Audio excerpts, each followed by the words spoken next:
Bismillahirrahmanirrahim. Assalamualaikum warahmatullahi wabarakatuh.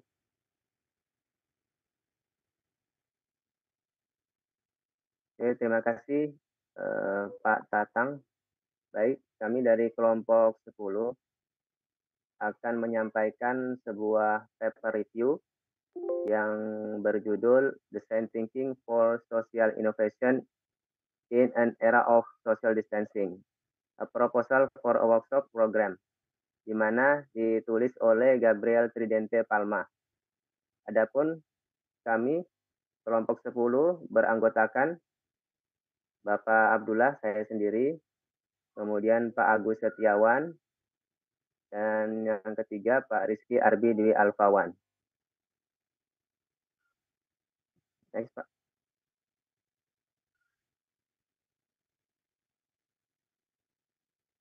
Oke, adapun penyampaian yang akan kami sampaikan dalam presentasi ini, yang pertama yaitu terkait abstrak, kemudian yang kedua pendahuluan, yang ketiga literatur review, yang keempat pengembangan program, dan yang terakhir yaitu kesimpulan dari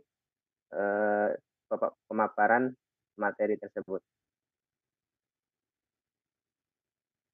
Adapun isi dari abstrak tersebut yaitu kegiatan penelitian, yaitu penerapan design thinking untuk inovasi sosial pada masa pembatasan sosial atau pada masa pandemi COVID-19. Kemudian untuk metodologinya, studi literatur, yaitu meninjau design thinking, inovasi sosial, dan keadaan masyarakat, pembatasan sosial, isolasi sosial, dan interaksi sosial pada masa pandemi COVID-19. Adapun hasil, yaitu design thinking merupakan metode yang efektif dan memadai untuk menghasilkan program inovasi sosial yang berfokus pada masa pandemi COVID-19, di mana dampak positif dari design thinking ini yaitu dalam inovasi sosial yaitu menumbuhkan kreativitas dan inovasi. Adapun tahapan selanjutnya yaitu pendahuluan, di mana pendahuluan ini meliputi masalah kesehatan berat COVID-19 yang berdampak pada pembatasan sosial, sehingga akan menimbulkan kekhawatiran maupun isu sosial yang berupa isolasi sosial. Adapun akibat tindakan pencegahan penyebaran penyakit yang diambil pemerintah dalam hal pembatasan sosial, serta dampaknya yang berbeda pada masyarakat. Studi ini diperlukan untuk tujuan penerapan design thinking untuk melakukan inovasi sosial masyarakat. Design thinking juga bertujuan yaitu sebagai metode dalam terobosan dalam pengembangan kreativitas maupun inovasi pada masyarakat yang mengalami pembatasan sosial. Melalui metode perbandingan silang kualitatif maupun 6 tahap model evolusi sosial, design thinking untuk inovasi sosial dimungkinkan untuk merancang dan membangun struktur program yang sesuai untuk masa pembatasan sosial. Adapun pertanyaan dalam penelitian ini, dapatkah sekelompok individu dengan latar belakang berbeda, namun dipandu oleh program yang sama, dapat mengembangkan solusi sosial yang inovatif dalam masa pembatasan sosial dengan penerapan design thinking? Ya, terima kasih. Akan saya lanjutkan. Untuk selanjutnya adalah literatur review. Yang pertama ada sejarah design thinking dimulai dari tahun 56, di mana Buckminster Fuller itu di MIT menggunakan metodologi design thinking di kelas STEM. Lalu pada tahun 1969, Herbert Simmons menerbitkan jurnal Science of the Artificial untuk memberikan perspektif penerapan design thinking. Tahun 71, Victor Papanek membuat hubungan design thinking dengan struktur yang beragam. Lalu tahun 73, Rittel dan Weber menggunakan istilah wicked problem pada design thinking karena hubungan teorinya dan metodenya untuk mengatasi proses desain yang dilakukan oleh manusia. Tahun 80, design thinking mulai dikenal sebagai pemecah masalah kreatif oleh Brian dan Nigel. Tahun 90, design thinking mulai memasuki dunia bisnis. IDEO merupakan perusahaan pertama yang mengadopsi design thinking untuk memecahkan masalah bisnis. Di tahun 2000, IDEO mempopulerkan design thinking dengan 3 tahapan, yaitu inspiration, ideating, dan implementing. Di tahun 2003, Hasso-Plattner Institute dan University of Potsdam bekerja sama dengan Stanford School of Design dan IDEO mengembangkan model design thinking, yaitu Six Phase of Design Thinking. Lalu di 2010, Nesta itu muncul dengan model design thinking baru, Triple Diamond Model, dan Google dengan 3E for Design Thinking. Di 2015, Mindshake, perusahaan Portugis, mengembangkan model Social Evolution 6 yang dikembangkan oleh Katja Schimmel. Lalu ada model-model design thinking, model IDEO 3I, ada inspirasi, ideasi, dan implementasi, di mana inspirasi ini fase melakukan motivasi dengan mencari solusi untuk masalah. Ideasi ini melakukan tindakan pemetaan solusi, di mana tim mengarahkan fokus untuk mengeluarkan dan menguji ide-ide yang dihasilkan. Lalu ada yang terakhir implementasi, itu meluncurkan solusinya ke pasar, melakukan tindakan pengujian, iterasi, perbaikan terhadap prototipe solusi yang sedang dikembangkan. Lalu ada Hasso-Plattner model, di mana fase pertama ini ada understand dan observe, itu diperlukan untuk mengumpulkan informasi. Lalu fase ketiga ada point of view, informasi dikumpulkan, disintesis untuk dimasukkan dalam kerangka kerja. Lalu tahap keempat ada ideate, itu tim melakukan sesi brainstorming dengan data yang diperoleh. Pada sesi ideate ini, ide dibingkai untuk mendorong dan menghasilkan proses diskusi yang intensif. Lalu ada kelima dan keenam ada prototype dan tes, di mana tim menguji prototipe solusi dari ide-ide yang dihasilkan dari sesi sebelumnya dan meluncurkannya ke pasar. Lalu ada metode double diamond, di mana fase pertama ada discover untuk mendukung pemahaman penuh tentang masalahnya apa.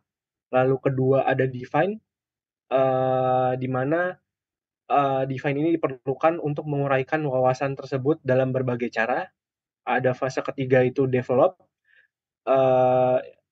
inspirasi dari metode open source untuk mengangkat ide-ide yang berbeda, memetakan masalah, dan mendefinisikan metode kerja untuk mendorong tindakan melangkah lebih jauh dengan sebuah solusi. Fase keempat itu ada deliver, tindakan membuat prototipe solusi dan mengambil keputusan untuk berputar atau bertahan muncul untuk lebih lanjut mengatasi masalahnya.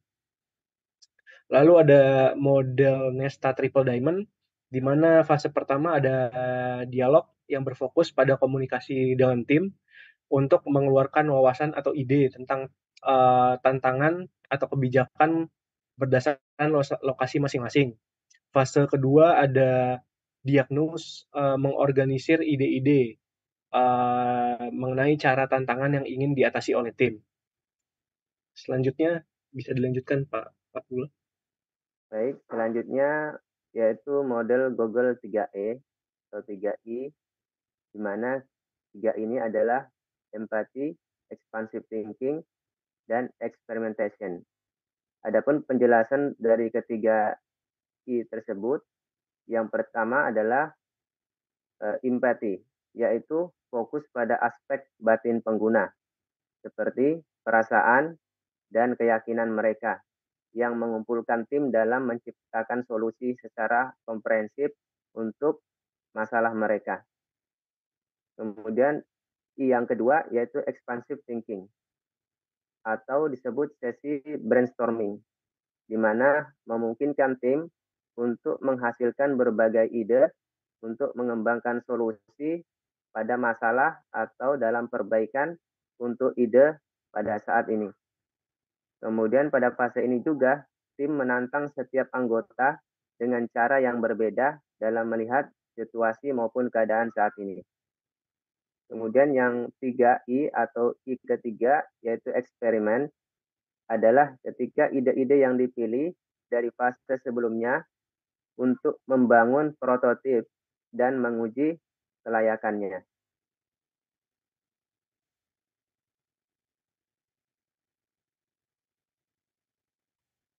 Model selanjutnya yaitu dari perusahaan Mindset Evolusi 6.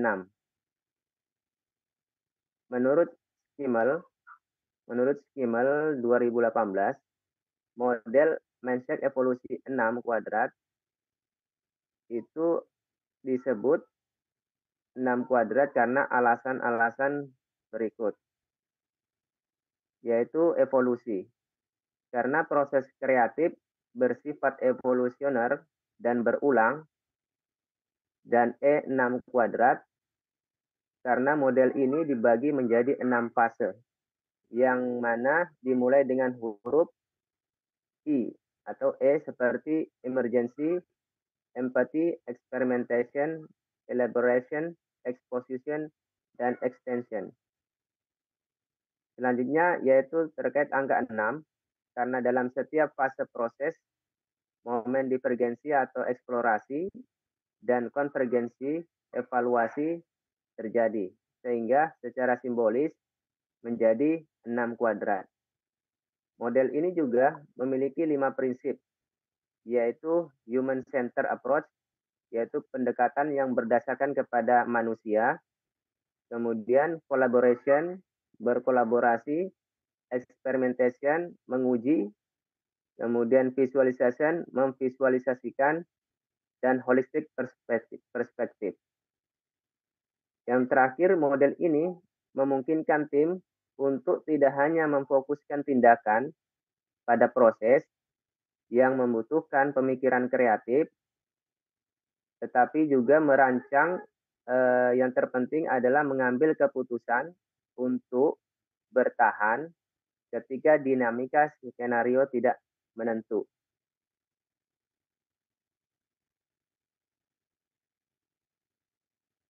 Kemudian selanjutnya yaitu Social Innovation Model. Nesta dan The Young Foundation juga mengembangkan model inovasi sosial yang diwakili oleh spiral 6 stream seperti gambar di samping, di mana spiral stream 6 spiral stream ini yang pertama adalah prompts, kemudian yang kedua proposal, yang ketiga prototype, yang keempat sustaining, yang kelima scaling, dan yang keenam systemic change. Adapun penjelasan dari keenam stream tersebut, yang pertama yaitu prompts, di mana fase diagnosis berkaitan dengan situasi yang membutuhkan inovasi dalam suatu proses. Yang kedua, proposal, merupakan fase desain dan menyusun proses metode kreatif yang menghasilkan pertukaran ide yang terstimulasi.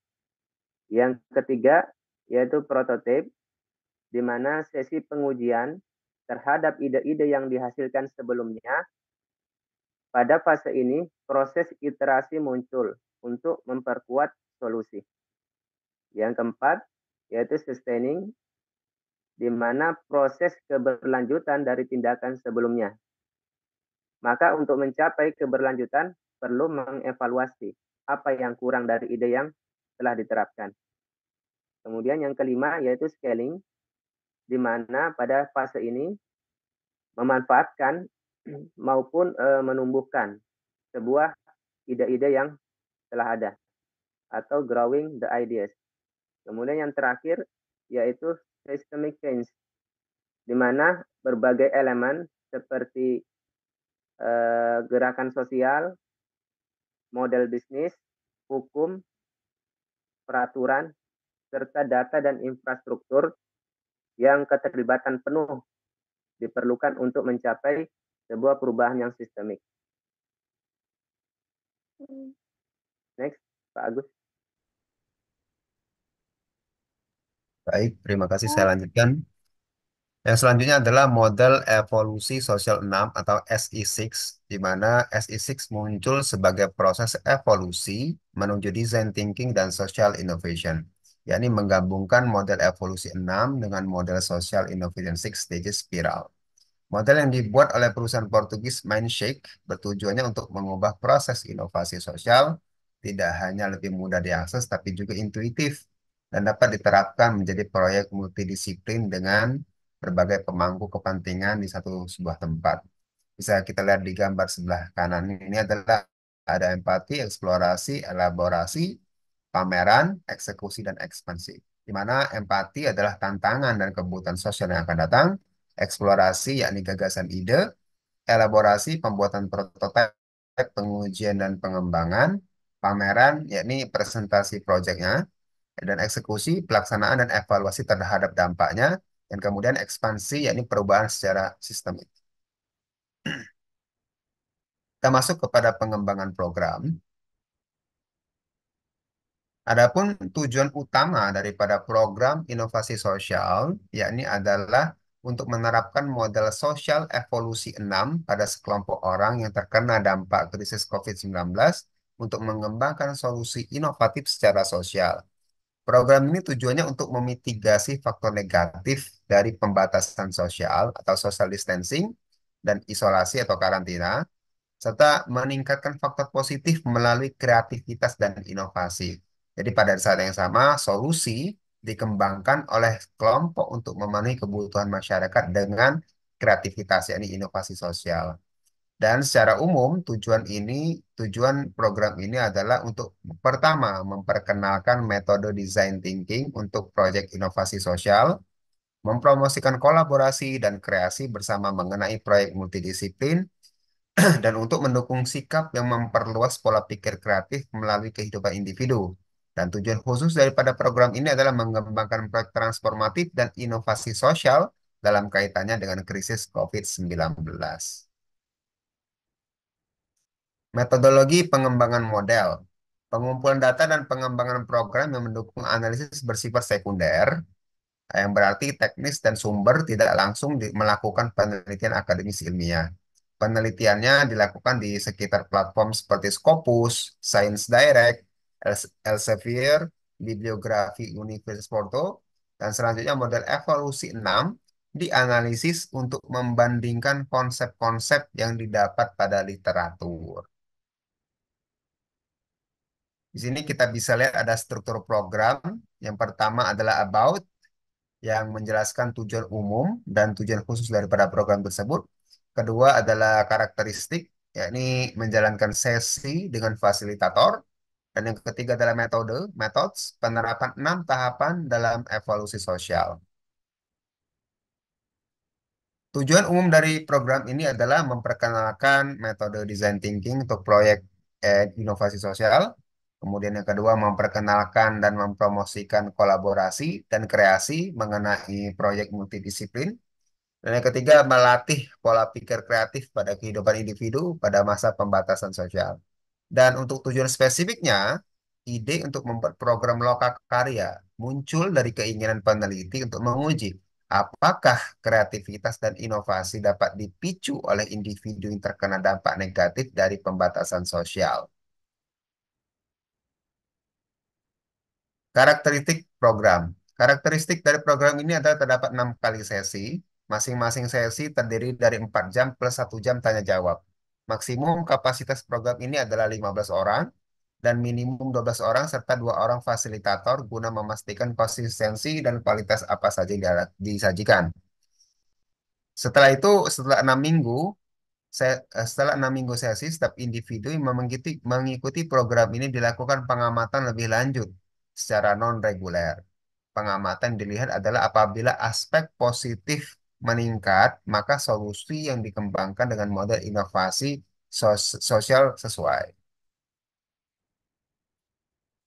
Metode dan alat. Metode ini menggunakan 6 tahapan model yang dipisahkan menjadi 6 subbab yang untuk memberikan gambaran rinci terhadap kepanjangan masing-masing tahapan dari program itu sendiri. Bersamaan dengan itu, setiap fase menggunakan beberapa alat yang dikumpulkan dari bahan-bahan berikut. Yang pertama, buku terbuka, Inovasi Sosial, Murray et al. 2010, DIY, alat praktis untuk memicu dan mendukung inovasi sosial, Nesta 2014, Evolution 6 Toolkit, buku pegangan elektronik untuk pemikiran desain praktis dan untuk inovasi, 2018. Peneliti memilih 5 yang dianggap sebagai jumlah yang tepat per fase adalah pertama, 1, empati. Media risetnya ada stakeholder map, persona, insight map, story word. Yang kedua adalah eksplorasi. Six thinking hats, brainstorm, evaluation matrix, idea hit list. Yang ketiga adalah elaborasi, rapid prototype, blueprint, dan konsep uji. Empat, exhibition, storytelling, storyboard, vision statement, visual business model. Kelima adalah execution atau eksekusi, implementation map, scaling map, critical task list, roadmap, dan terakhir adalah ekspansi. Kita masuk kepada kesimpulan. Jadi di sini peneliti menyimpulkan kajian penerapan design thinking untuk inovasi sosial di era pembatasan sosial memungkinkan pemahaman yang luas tentang apa itu design thinking dengan meninjau asal-usul evolusi konsep tersebut. Yang kedua, alasan untuk meninjau literatur dan melakukan penelitian ini adalah bahwa design thinking dan inovasi sosial muncul sebagai metode terobosan untuk mempromosikan tidak hanya kreativitas dan inovasi pada masyarakat, tapi juga untuk mengubah sistem dan juga tindakan balasan terhadap struktur yang kaku seperti sektor publik. Oleh karena itu dikembangkanlah program mendasarkan model Social Evolution 6 agar investigasi dilakukan pada sekelompok individu yang tidak hanya menderita dampak dari pembatasan sosial, tapi juga mendorong kreativitas dan inovasi dengan mengembangkan solusi terkait terhadap permasalahan sosial. Yang ketiga, namun fakta di atas mengangkat keterbatasan yang mempengaruhi sektor swasta dan publik. Termasuk penyelidikan ini untuk menjawab pertanyaan secara memadai dan mengkonfirmasi atau menolak hipotesisnya sepanjang program yang akan dilakukan pada sekelompok individu. Meskipun demikian, penelitian ini didasarkan pada tinjauan literatur seputar fitur dan penerapan program untuk mempertahankan pertanyaan dan hipotesis tesis secara positif. Keempat, meskipun terhadap keterbatasan yang mempengaruhi studi praktis yang akan diterapkan, pertanyaan-pertanyaan tetap terbuka untuk penelitian masa depan mengenai ilmu-ilmu sosial seputar topik ini. Yang berikut adalah versi yang kami dapat dari tesis tersebut yang sudah kami tuangkan. Demikian review tesis dari kami. Kami ucapkan terima kasih. Semoga dapat memberikan wawasan yang berguna bagi kita semua. Kami tutup. Wassalamualaikum warahmatullahi wabarakatuh. Terima kasih. Recording stopped.